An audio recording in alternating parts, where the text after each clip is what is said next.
Welcome to Just Three Workplace Gurus, a podcast about the real... Oh, God. Every time we have this. All right. Someday we're going to get really good at this. I swear to God we are.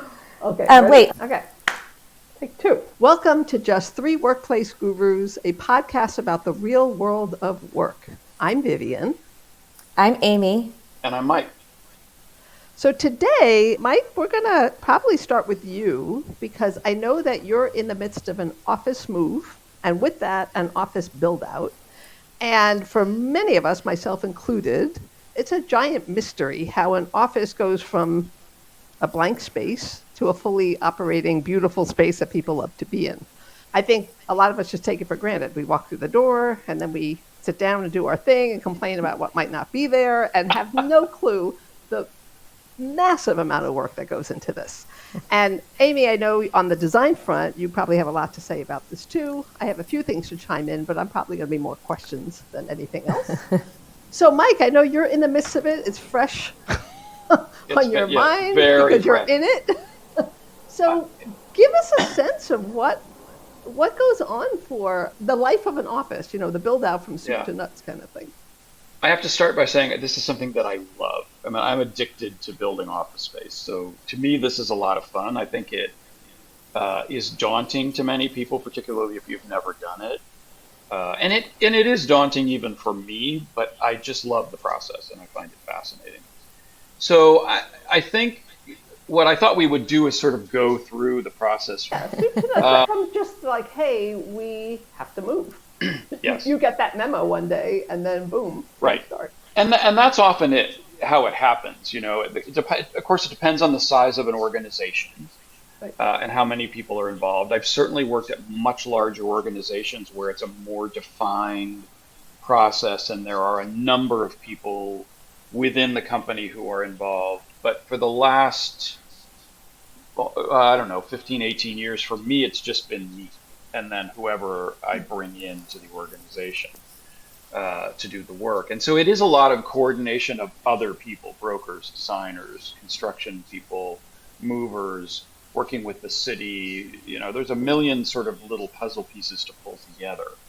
But yes, every project starts with the concept that you have to move. Either your lease is coming to term, or you're running out of space, or you have too much space, or you're pulling teams from different companies together. In my early career, I did a lot of moves that involved acquisitions where we'd end up with five companies and we had to bring them all together into one place.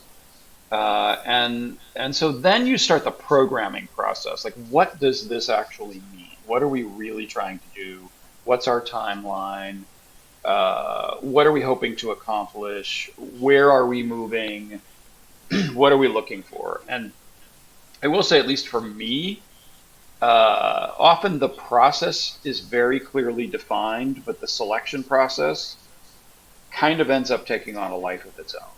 Of course. I'm sure everyone I remember, I remember years ago a broker saying, this was a new broker, a real estate broker that I was working with, and they said, so Mike, how do you make decisions? So this was quite a few years ago. And I said, we do a lot of analysis. We collect a lot of data. We spend a lot of time discussing all of that information. And then we make a purely emotional decision that has no relationship to any of the data that we collect. And I think often that is it. You know, you walk into a building, and I've certainly done it myself, and said, this is it. Like, I would just know this is the place we're supposed to be. It just felt good. Certainly the case in my current situation. So then it's the process of melding the program with the space that you've got, which often doesn't meld easily. So you've got to figure that out. And of course, there is the process of developing and executing a lease for that office space. And I should say, are you? I'm sorry to interrupt, but does that fall on you, or are there then that different stakeholders and departments? You know, obviously you may be spearheading the search for that space, but once there's the whole contractual piece of that, is that also you? To a degree it is, yes. It's me, the brokers, the legal team, accounting, and finance. Wow. Because all of those teams are involved. And it really depends in your organization how people feel about it. So sometimes I'm driving it more, sometimes I'm driving it less. Mike, I was going to add one more field that I think is important that you have to work through, which is kind of that change management, kind of the communication that goes through between communicating to your employees, okay, we're going to move, and setting expectations of what that move might look like, whether it's the location of it and how that's going to affect their commute, whether it's the look and feel, the amenities around it, all of that, I think are also important in that process. I think that's absolutely right. And that sort of starts at the beginning and moves all the way through a project. But the communication in the beginning really depends on, sometimes you're bidding out to 2 or 3 locations and you don't know which one you're going to select because sometimes something just doesn't work out. So at least in my experience, we tend to be fairly conservative about what we share until it's more formed. Yeah. And then some companies you want to make a big blast and say how cool it is, and in other cases it's a little bit more subtle. So the lease negotiation process can be involved. There's always some sticking point that you have to work through, and it always takes a little bit longer than I think most people would imagine. You don't just get a piece of paper, sign it, and move on. At least you shouldn't. There's a lot to be concerned about. I'm sorry to interrupt one more time, but I have a question. In this move, what was the timeline? What did that look like? It's a little more complicated because we started talking about this 2 years ago because we had more space than we needed. And so we were going through some different iterations, but the actual search started last fall. Early stages, but we were wanting to see what was out in the market, and we probably previewed 100 locations. I saw 40, 30, That's a lot. 40. And I love touring office space. I do. I know it sounds silly, but it also says that there's a lot of inventory out there. I mean, what's the square footage you were looking for, Mike? We were looking for somewhere between 15 and 20. So there was a lot of inventory out there. Well, no, I would say no. We looked at things that were in the range to try to figure out whether we could. Like sometimes you go look at twice the space and you say, "Can we subdivide it?" Interesting. Because a few episodes ago, when we had Joe Brady on, and he was saying in certain areas, and especially in the San Francisco Bay Area, there was a lot of inventory. Like it's kind of a buyer's market. But I hear you saying something a little bit different. Well, no, what I mean is it may not be perfect. Like there is a lot of inventory, but is it right for us? Is it in the right location? Is it the right vibe? In a couple cases I saw space I loved, but it was ridiculously expensive, and I didn't even propose it because I just thought, why would we do that? To a great degree, I feel like I take on the role of being the arbiter of what's right. It's my job. It's not like I do it in a vacuum, but I'm trying to narrow down to choices that are, logical. We're not going to spend $10 a square foot. We're not going to move to a warehouse space out in the boonies. Like those. Right, you got your parameters. Right. Yeah. And I do think oftentimes you do just know. It reminds me that years ago I looked at office space in Manhattan, which was one of the funnest days of my career. And I got to go to the Empire State Building and look at space there. Oh, wow. Oh, fun. It was so cool. And I do remember going up to the I think it was the 77th floor. And I have a bit of a height issue. I don't love that. And we walked into the suite and I said, I'm not going to the window. I can't do it. No. And we're not moving here. This is not a thing. Plus, I think we had to take 2 elevators to get to that floor. You know how the Empire State Building is. And we walked into this other space, and it was perfect. It was absolutely perfect. And I think that company might still be in that location. It's funny. Looking for a home is like that. Whether it's an apartment or a house, there's that thing where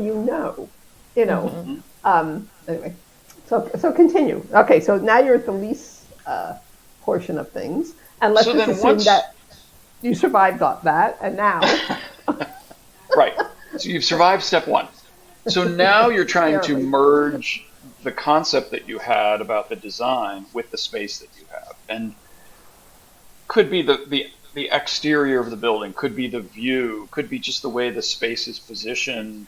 Everything changes, and now you've got to fit your concept into that space that you've chosen.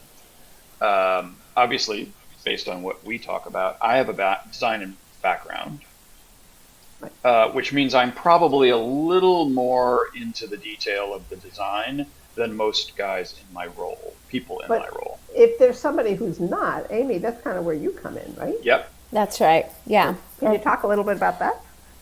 Well, so Mike probably can talk a little bit more. As he goes through that process, he'll typically source out an architectural and design firm who will go in and help with all of the architectural details that they're looking to accomplish. Take a look at the building, kind of the skeleton, I guess I would say, of the building, and then determine what his needs are, right? What does he need for offices and conference rooms, and what's that environment that he's looking to create?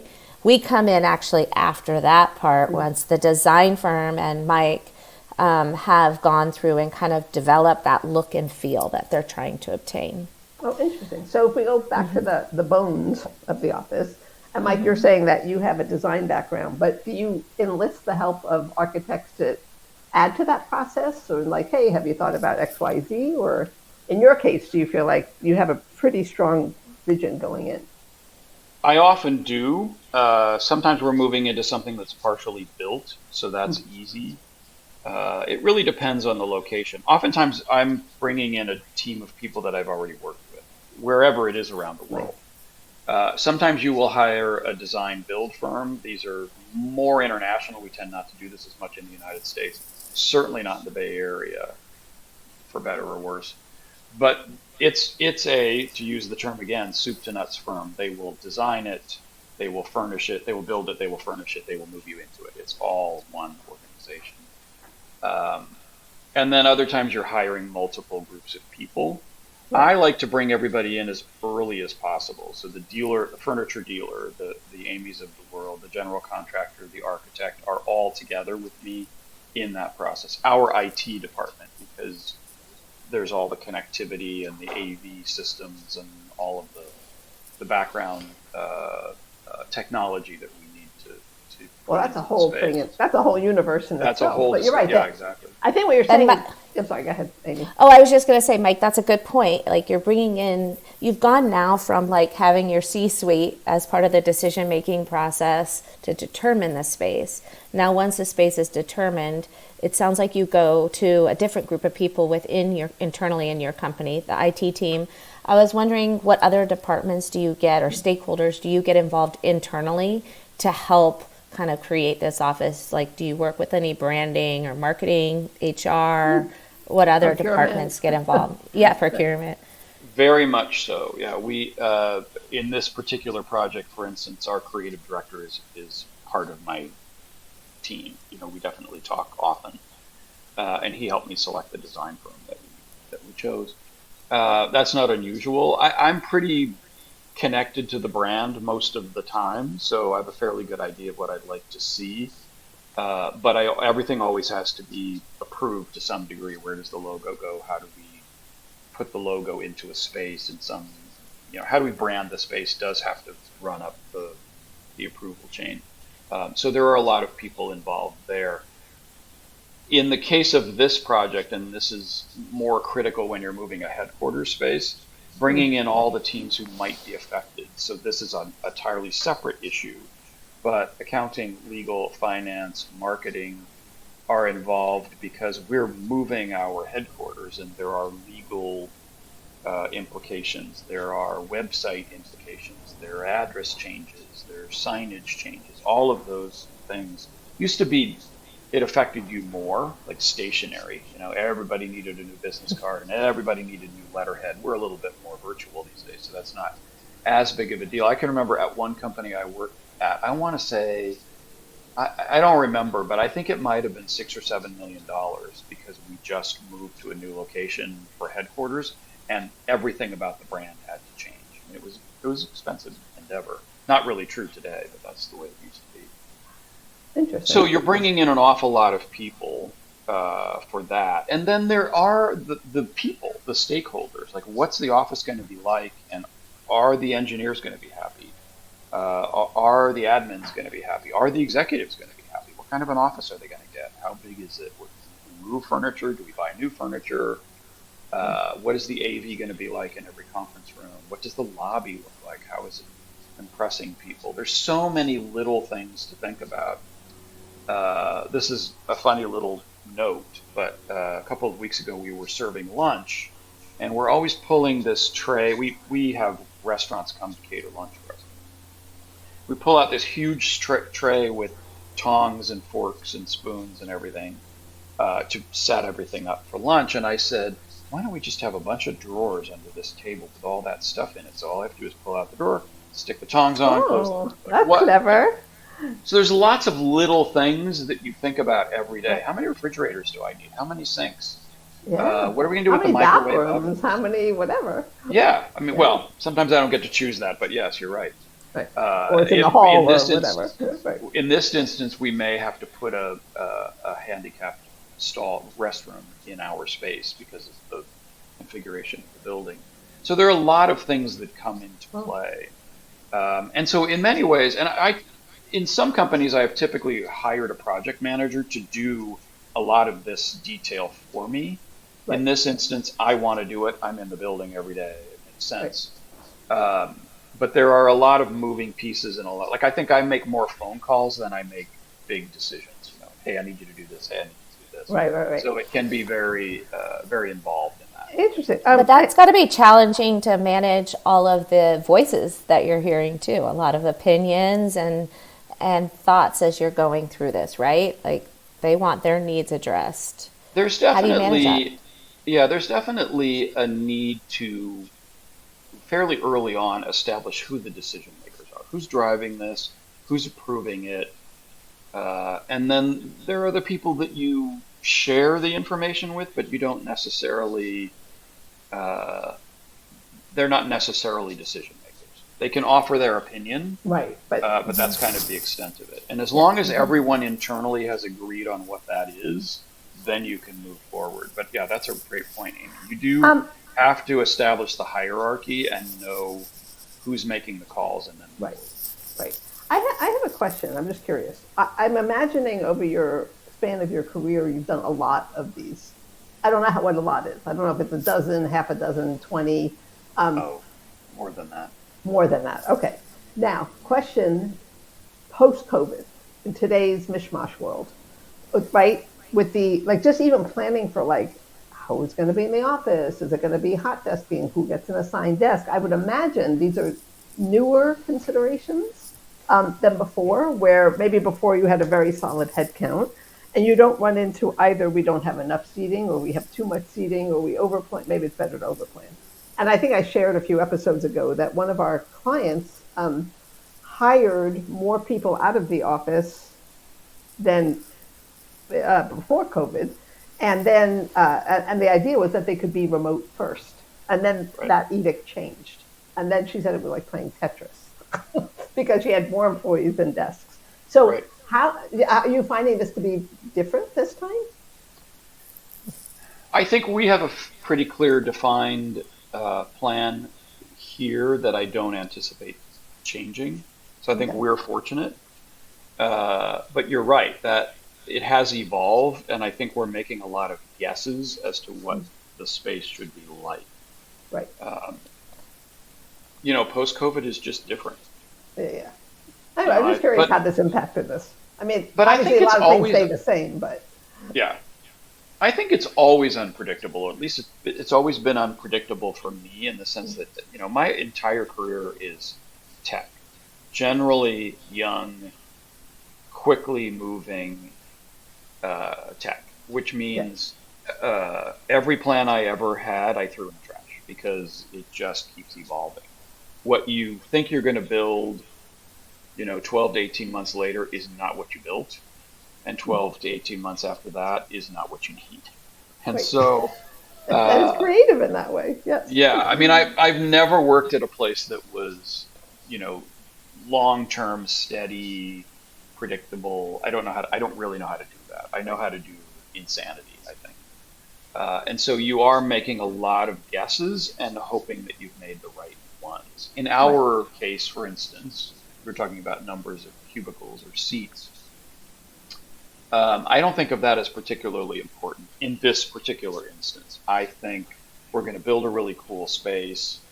When we get to the design part where we need to add cubicles, we'll probably fit 80 to 100 and that'll be fine. Like that's the only way I think we can do it given our circumstance. And our leaders are in agreement with that. Right. Mike, you've talked a lot about you're a work from anywhere kind of company, right? We work Yeah. and so how do you plan in your next space? I would assume that you, prior to COVID, maybe were a 1-to-1 ratio. Every employee had a workstation or a desk to call home. In this new space, are you still planning it that way, or are you creating more like amenity, collaboration spaces? How are you designing it? More amenity and collaboration. We certainly know the number of people who are assigned, and we'll give every one of those people a desk. And I would guess to say we'll have another 50% hoteling in some form or other. Our thinking often is based on the real world of work, our real world of work. Nice plug, by the way. Yeah. That, how do I put it? If we're 120% occupied a couple of days a month, that's fine. No one's going to suffer. Right. But we're not in that position anymore where we have to build a space that's going to be good for us 5 years out, because the way people are working is different. And so we'll figure it out. If we have to make some changes, we'll make some changes. Obviously, offices change. I don't think I've ever built anything that stayed the same for any number of years. We're adding stations or adding conference rooms or whatever we're doing, just because of the evolution of business. The power of flexibility in that design. Yes. All right, so now you've survived the lease space, you've got your team, you're getting the bones kind of planned out, and then what happens next? Then the designer comes in, or is it like, hey, we're going to do construction first, based on what kind of space you're moving in, and then the designer comes in, or I'm just curious about that. I do typically a lot of construction where it is where we are designing in the process. So everybody is involved from the beginning.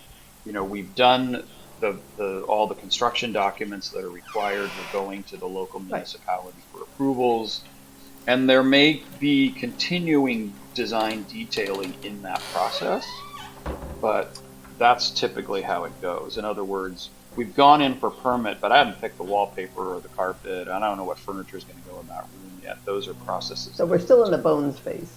But I didn't realize you need permits from the municipality just for the interior of an office space. Oh, yeah. Mm-hmm. Yeah. Interesting. Which can delay things. That's really your timeline. It never even dawned on me. I figured like the building itself is permitted, but like what kinds of things do you have to get permits for? Well, you want to meet code, and so it's the width of the hallways and what doors you're using, access in and out of the space, lighting, air, all of these elements of the building have to be permitted. So are you getting adequate air? Is there light coming into the space enough to provide natural light? What happens in an emergency in terms of air? How far are you from the restrooms? How far, all those little details are very involved. Electrical. A big deal. Yeah. And the fire department comes out and does an inspection fire before. Safety, right. I knew none security, of this. the security systems, where do the badge readers go? How many of them are there? I mean, there's a lot. Right, the check-in system, right? Yes, yeah. So all of those elements are involved. It's funny that you bring up the permitting, because I learned this a long time ago, and this is just a personal practice of mine. When we go in for permit, I go with them, with the general contractor. There's nothing for me to do. They don't care about me. But if I sit at the end of the table with my phone and just do this for 2 hours, things just seem to go smoother. And it's not me. It's just that I'm present in the room, and now the city is aware, the client actually cares And about you're this process. you're aware of what's going You've on. just Yeah. shared your hidden secret. There's my secret. There's my big secret. Yeah. Right. And it Interesting. does work. Okay. I mean, I've done that many times, and it actually does work. Like it. So That and sometimes going to the city beforehand and saying, "This is conceptually what we're going to do. Got any problem with it?" Like, so that you're working with the city or the county or wherever you are, the municipality, right. to approve. So that is a cumbersome process and sometimes can really mess you up. Slow things down. Yeah. That, Yeah. and things like now supply chain is different, so we have to think differently about, what we order. Wow. It's funny, I have a Interesting. short list of things that I really strongly believe in for a project. One of them is that no construction project meeting, we usually have weekly meetings, right? The whole team is together. It has to be the big picture stuff. I don't want that meeting to run any longer than an hour. We should laugh at least once. I mean, that's obviously because the three of us love to laugh. Nice. But, like, we're just building office space. It's not earth shaking. Like, let's just, laugh. Let's try to have fun with it. Yeah. This is maybe a little more controversial. Never buy anything from Italy. I am Because Italian. they're known for beautiful things, but yes, Yeah, they're hard to get. They take forever. and returning is not so good. Sometimes you There's- I don't know. You order something in June and then August comes along and the whole country stops and then you don't get it until October. So Yeah. it doesn't necessarily meet the timeline. So I tend to be like, let's not order anything. I once did a lobby where only half of the terrazzo tile flooring arrived, and for 6 months we had plywood painted and stuck in the ground, because we were So, waiting. question for you, and Amy, this is maybe where we draw you in. All right, past the bones, the design, the permits. I shouldn't say design. Now you're pulling in, or your team for the design, which has been integrated. I get early on, but now you're like, okay, my walls exist, everything exists. Now we gotta beautify it. Amy, is that where you come in, or do you come in Yes. before that? Okay. No, we typically are involved early on as well. First of all, for budgeting purposes, right? To try to get them a good perspective of what that budgeting. But we'll be working closely with the client and the design firm on kind of what that look and feel is. Right. So think of the design firm as more on the technical side, and then we come in as really there's thousands of different furniture manufacturers. What furniture manufacturer could we use to satisfy its need based off of look and feel, budget, timeline? There's lots of different things. So our team really comes in and helps with that selection process. But the earlier we are involved with the client and the design firm, the better. So we kind of take a backseat approach for a while, and then we can step in when the time's right. So the meeting Mike has at once a week, they're called OAC meetings, and those. Office. So it's office, architecture, what is it? Construction, thank you. Okay. OAC. Okay. Yeah. Or operations, office, operations. Anyhow, so it's a way of us I all. call it the OAC so long I can't remember. I know. But that's just a way where you get all of the different stakeholders that are involved in that process to hear what each of the challenges are. Right? If there's a delay on some kind of electrical, that's a part that we actually should be involved in very early on. We need to be able to tell them where we need electrical, whether it's coming from the ceiling, the floor, the wall, all of that, and how much electrical. How much is it going to take to power these workstations? How much is it going to take in those conference rooms or those collaboration areas, and what are those needs? So we actually provide an electrical plan very early on in that stage. That's really, I wouldn't think that would be you. I would think that's the architect, but that makes sense, right? Because you're saying, no, this is where things are going to be, and they've got to have proximity, et cetera. So you guys probably both know this is coming, just because I have to put my ergo hat on for a second, because I've always wondered why we're not brought into the fold more than we are, right? And I have seen some fantastic choices being made. We come in, we're like, woohoo! But more often than not, I have come in where people proudly are saying, look at this beautiful space. It took us 2 years or whatever it was. And my heart sinks because I already can see all of the challenges they're going to have because, they got a two-stage sit-stand desk instead of a 3-stage. It's not going to go fast enough. It's not going to go high enough. Things aren't deep enough. The chairs, I'm like, oh no, what did they do that one for? Whatever it might be. And then we come in and we're unpopular because people are complaining and we have to advise that they have to retrofit things. So, I mean, you guys are already advanced, both of you personally, but just in the process, what would you say to anybody else building on an office for those considerations? Well, first I was going to say, Viv, you've taught me well, so I don't. I was going to say the same thing.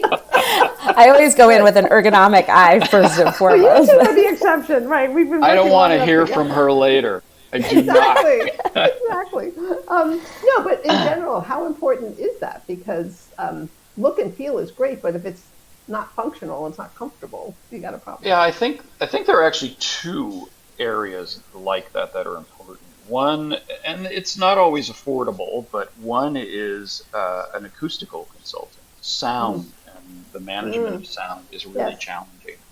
So that's one that I always think about. Very good. And yes, I mean, I think an ergonomist ought to be involved in the furniture design process. I don't think I would agree with you. Most people. It's not a huge thing. It's a few hours of consultation or a day or whatever. Right. You know, we've done it. Right. And the end result was we spared the company wasting a lot, like tens and thousands of dollars. Like it's pretty significant. But give me an example of that scenario when you successfully did that, Vivienne. What stage were they at? When did you get involved? Because I actually don't know the answer to your question that you asked us, so I'd be curious where you've seen success. We're on the consultation we've done successfully. One brought us in when it was more in the bare bones pre-design, and one of the challenges they had is they had wall-to-wall-to-wall windows, and so they were concerned with a lot, and it was in Utah, and they were very concerned about just this flood of light, which is a good thing, but it can also be blinding when you don't position the desk right. So it was, that was one aspect of it for them. The other was, hey, we're considering the furniture. Can you weigh in? What criteria? What should we be what are the features we should be looking for? Or hey, we're considering these 3 different manufacturers. Can you weigh in on which chair you think has the right features? It's going to accommodate the most amount of people. What should we have as the exception for the petite people, the big people? What do we need to consider? So it can be as basic as don't stay perpendicular to the window, make sure you have coverings, watch your overhead light, because those are things that are often overlooked. And then you have somebody dodging the glare on their screen and they're crouching and the next thing you know, they've got a backache, right? And it was all avoidable. Or I think I mentioned there was a client that moved 800 people. I think I mentioned this a few episodes ago. And they went for 24 deep desks, but they had 32 plus inch monitors. And everybody was miserable because they were too close. And then everybody started asking for keyboard trays. And then I think on a height adjustable desk. On a height adjustable desk. And it was a depth issue. And, had they asked us, we would have said 30 inches, problem solved. So it's those little things that I think are a checklist that's very important. Yeah.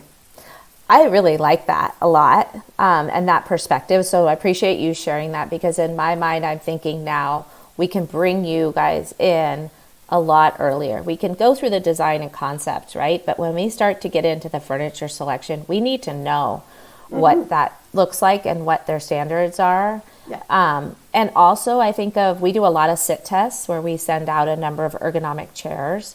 So you should be involved in that process of what chairs we should be testing out. So thank you for sharing that. Yeah, no, but it's simple, but it's overlooked a lot. So anyway, just wanted to throw that in the mix. Love it. Okay, so back to design. So now you've got the design concept, and how does it go from just being on paper to now we're starting to, what does that look like? Now we're going to start building this office for real. So once you've got the design, once you've got the construction documents created, which the design architecture firm has done in conjunction with the general contractor. So hopefully your general contractor is helping make good decisions around the details of the design that make it easy to build. The worst thing you can do is design something, hand it off to a general contractor and have them say, well, I can't build this. That's not logical. Oh. So you want to think that throughout the process. So at that point, at least the way I've done it, it's a fairly easy transition to going out for permit and then starting the project. And sometimes the project is demolition, so you're tearing out something to build something. Sometimes, this is the case for us, it is what we call a warm shell, which means there is plumbing, there is air conditioning, the space is sealed, but it's concrete floors, concrete walls, concrete ceilings, nothing. And then the process begins. So then you're building out an office space. And in that process, you're still having conversations about furniture. You're still working on letting employees know what the process is and how it's going. Something I'm hoping to do this time that I've never really been able to do for one reason or another is I would love a live feed, a camera feed. That's a great idea. Watch the process. I don't know if we're going to be able to do it, but I love that idea. Just to keep people engaged, Love it. And then what do you do around, how you share the process? And every company is different how they want to do it. We're still kind of working on the detail of that, but for us, there's a whole communications process around what we're going to do, how we're going to do it, when they're going to be able to get information, when they move, and then what's the day one experience. You know what you need? I think about it every day. You need like an app. Like if I order from like Grubhub or Uber Eats, it has that timeline. Like, Yes. Order delivered. Oh, preparing your food. Oh, out for delivery. And then you can start tracking where it is, and then they come to your house. That would. I'm sure there is one. I'm just not sophisticated enough to know what that technology is. That would be cool. Anyway, continue. Sorry. So then throughout the process, you're managing cost because things happen. And okay, are we going to continue this? Is this too much money? Are we going to cut back on this? Let's eliminate this because it's going to take too long. It's not a clean process. It takes a long time to get to that end. And then hopefully you're on schedule. Schedules can be challenging too. One of the hardest parts of a project actually is the tail end, like the last 2 or 3 weeks, because construction is mostly done, carpet has to go in, furniture has to go in. I can't tell you how many times I've been at that point where the workstations are completed, but there's other work going on in the building. So then the carpet installer, the furniture dealer, and the general contractor are arguing over who's going to clean up that mess from the other day. Because like there's stuff raining down on brand new workstations, and I a lot of times at this point I will have this meeting, the OIC meeting where I say, you people need to work this out because I don't want to hear about it. I don't want to know why it's messy. Somebody needs to clean it up. And I'm not cleaning it. Exactly. Yeah, exactly.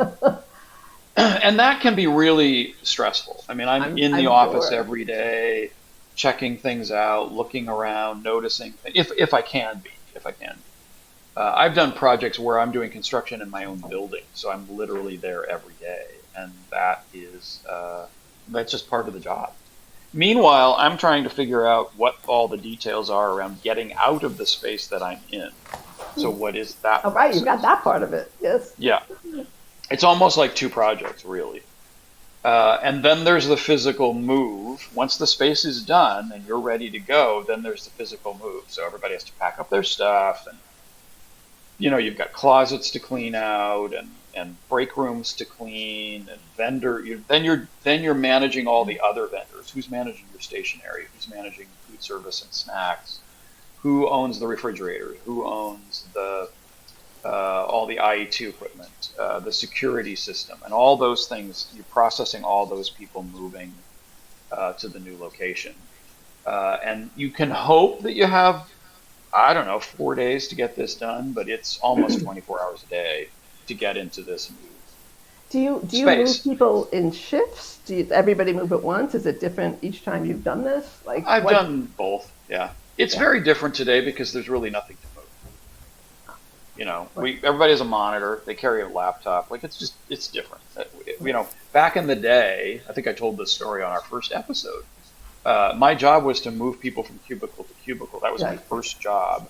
And I moved 4,000 people. And it was a lot of work because everybody had multiple CRTs and file cabinets and 10 boxes of stuff. You're right. Now it's a monitor, maybe, and a laptop. Yeah, that's right. And I'm probably going to say to everybody, here's one box, pack up all your personal stuff, take it home and bring it back when you move. And if There's nothing. you're hot desking, you don't Nothing. even have your pictures. You don't have anything. And I have a question. Are there even phone systems anymore? Or is everybody just on their personal device? I haven't had a phone system for 10 years. I thought so. Yeah, I mean, Yeah. phones started disappearing off desk a long time ago.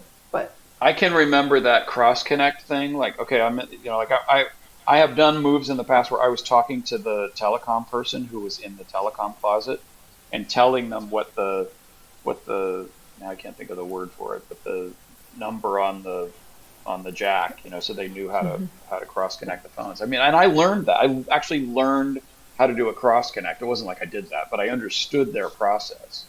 We don't even have network connections on our desks in most companies now. You're just working with Wi-Fi. yeah. You have a more sophisticated Wi-Fi system. Well, that's one less thing to worry about. Well, right. And then when you have like move-in day, whether that's in stages or in one lump move, if you will, I would imagine there's then that period of adjustment. Hey, we love it, or the people raising their hand and maybe bringing up things that they need and whatnot. What is that? Is that chaotic? Is that not so bad? It can be chaotic, but I think if you plan in advance and really think about what you're trying to accomplish, another little secret that I learned 27 years ago, figure out how to distract them, because moving is painful. And people just naturally are not comfortable with that. And so way, way back, I learned have food, lots of it, have them feel like they're being wined and dined. And for years and years, we would hire a balloon. I've done this at many companies. We would hire a balloon person to come in for like 5 hours on the first day and make people balloon characters, and there'd be balloons of, I know it's environmentally a no-no, but this was like, I remember doing a project, it's probably like 25 years ago, and this executive was really unhappy about their move, and they had twins who were like 5 years old, and I cautiously walked to the cubicle to see how they were doing, and all they could do was show me the 2 balloon hats that the balloon man had made for them for their twins.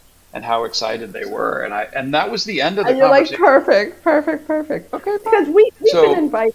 Oh, sorry, I was going to say we've been invited a good number of times to come in on day one of a move, and we were going to help people from the beginning set things up. I've hired you to do that, but we learned not many to times on the day of the move, right? Yeah. I think so, and we've learned to say now anywhere from 2 to 6 weeks once people settle. So. Because people would be like, I don't even have my monitor yet. Like things are still in boxes. So there was nothing to really help them with.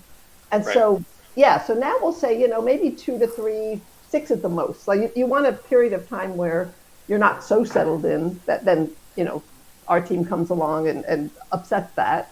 And it's not so new that they're not even set up yet.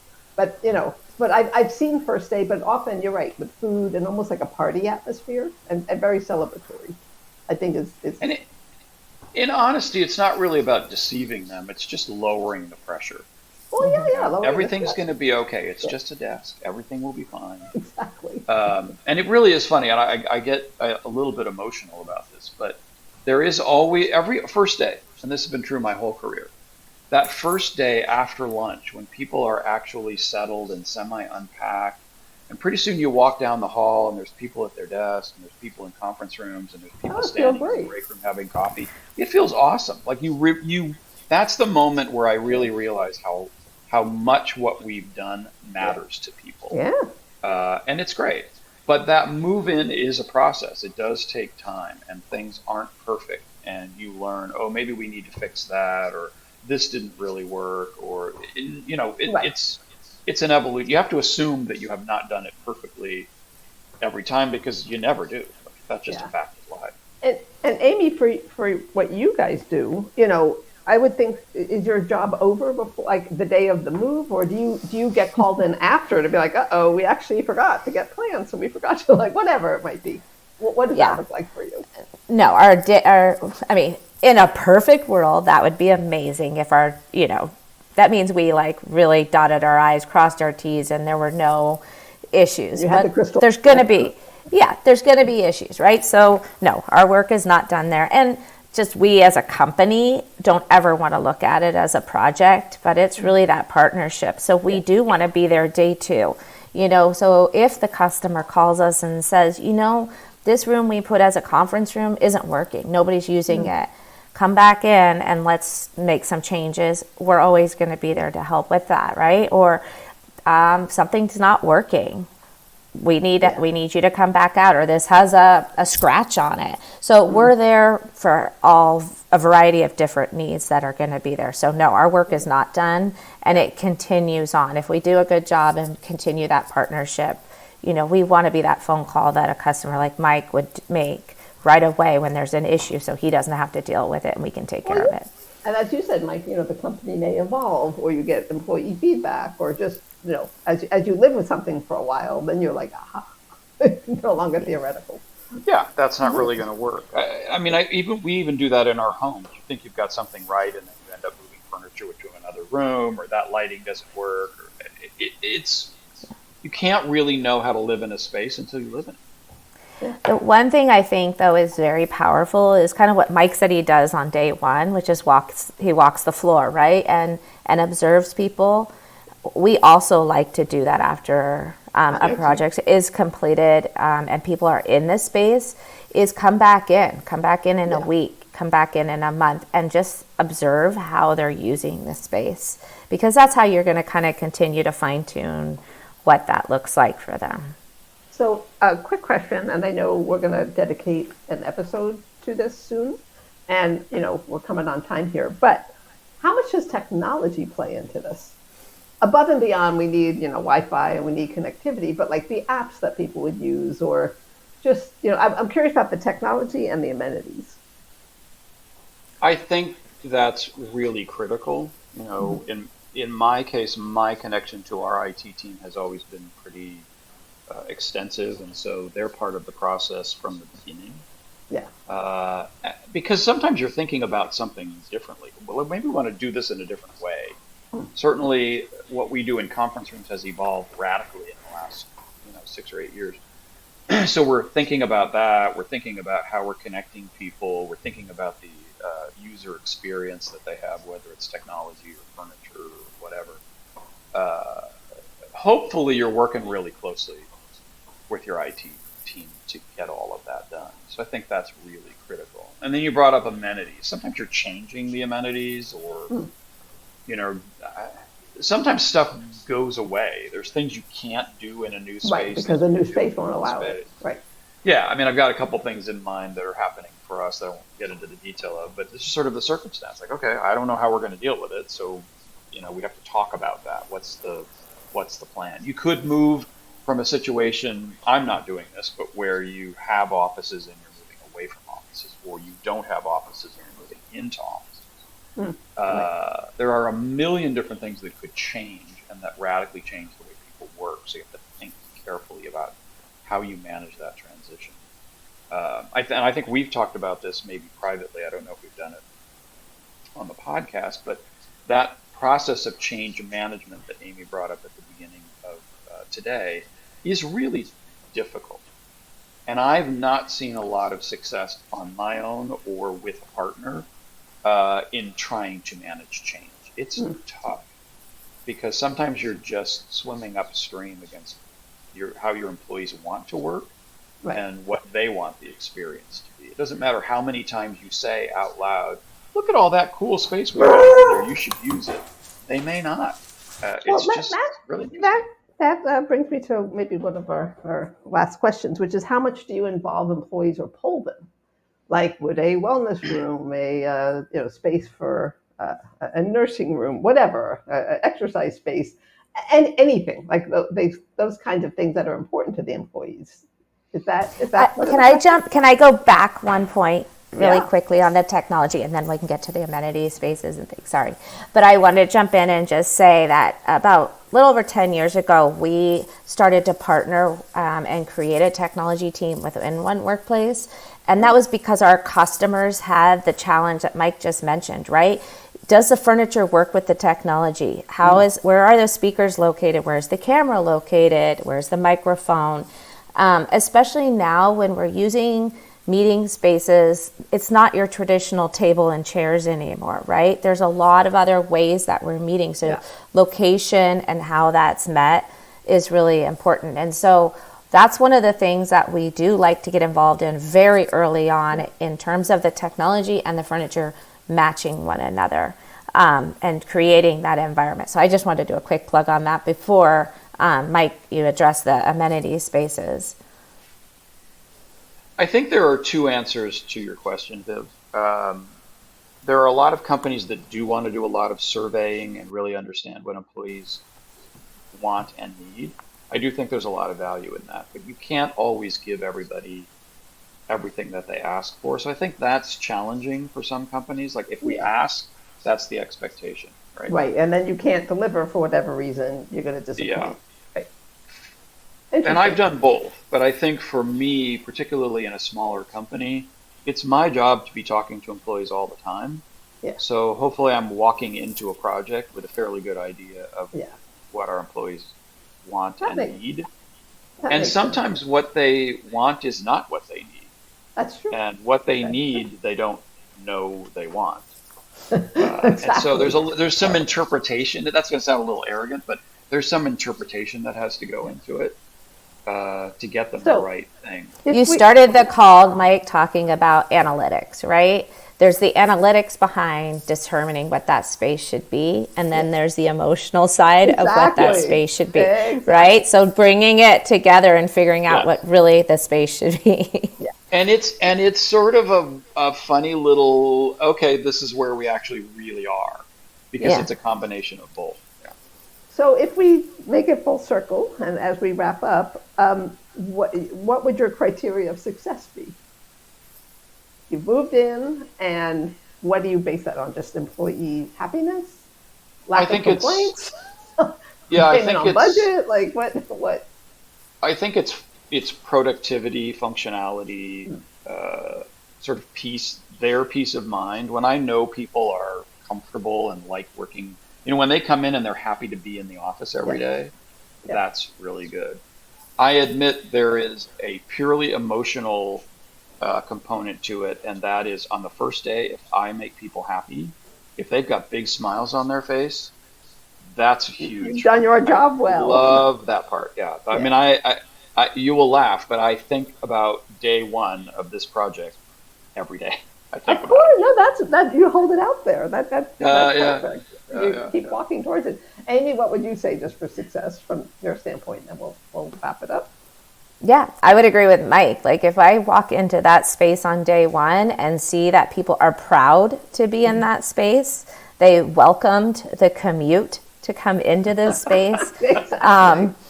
And another sign is when we come back, a week or a month later, and we see them utilizing the space as designed. If I can see them sitting in, some of these collaboration areas and actually connecting with one another, or whatever that space was intentionally designed for, using it for that purpose, that's success to me. Yeah. And, we'll delve in deeper to more things like the technology and how to make, in the office, outside of the office, etc. But anyway, thank you both. And thank you. All right, until the next time. This was fun. Yeah, thanks for sharing, Mike.